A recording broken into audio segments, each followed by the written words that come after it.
안녕하세요. 1인 원장 윤원장입니다. 오늘은 창업 준비 두 번째 시간인데요.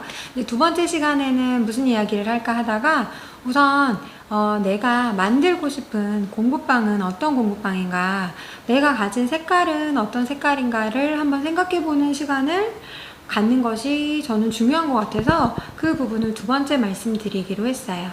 우선은 저는 이제 개인과의 수업을 하다가 공부방을 차린 케이스이기 때문에 제가 2015년에 개인과외 할 때 시간표를 한번 이렇게 찾아봤어요. 근데 제가 항상 그 시간표에는 제가 목표를 했던 것들을 좀 적어 놓는 습관이 있었거든요. 그래서 거기에는 뭐가 적혔나 한번 봤더니 제가 이렇게 적어 놨더라고요. 초등생은 미래의 과학자를 꿈꾸게 하자. 중등생은 결과를 만들고 과거를 보내자, 이렇게 써 있었어요.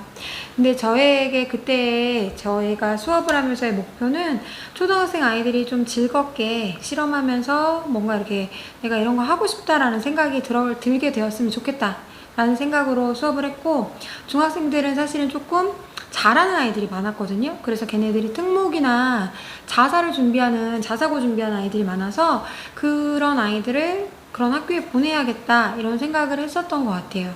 근데 제가 공부방을 계약을 해서 할 때는 사실은 어떤 부분을 좀 뺐냐면, 그러니까 초등생은 미래 과학자를 꿈꾸게 하자, 중등생은 결과를 만들자, 과거를 보내자를 사실은 좀 뺐어요. 왜냐하면 제가 시간 대비 투자하는 것만큼 효율이 잘 나오지를 않는다라고 봤거든요. 그리고 아이들도 그렇게 많지가 않고 수가 정보성도 제가 조금 혼자 하다 보니까 좀 떨어지는 게 아닌가라는 것도 있어서, 그러면 내가 이 부분은 과감히 그만해야겠다라고 생각을 해서 기존에 하고 있는 친구들도 다 정리를 하고, 제가 시작을 할 때는 그냥 이제 중등 내신 준비를 하는 반으로 해서 했던 아이들만 좀 유지를 하면서 수업을 했는데, 그때 제가 만약에 이런 목표가 없었고 이런 원칙이 없었다면 아마 그때는 이제 조금 제가 수업을 했던 상황이기 때문에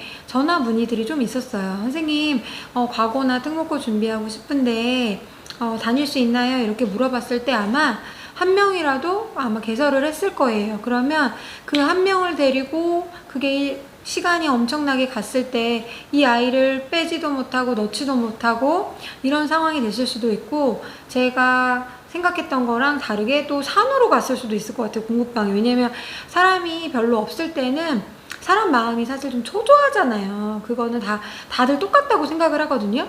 근데 초조할 때 저 이거 해주세요 라고 하면 다 맞춰주게 되고 해주게 되고 이러다 보면 나중에 시간이 지나면 이게 막 산으로 가 있어요. 근데 저도 그런 경험이 없었던 게 아니기 때문에 뭐 개인과외 할 때도 마찬가지예요. 제가 애들이 없으면 시간을 맞춰주려고 하다 보면 제 시간표가 다 산으로 가더라고요.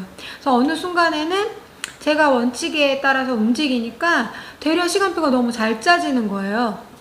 그래서 제가 공부방을 시작할 때는 사실은 내가 만들고 싶은 공부방, 그 다음에 내가 가지고 있는 색깔의 공부방, 그거를 먼저 좀 생각을 해봤던 것 같아요.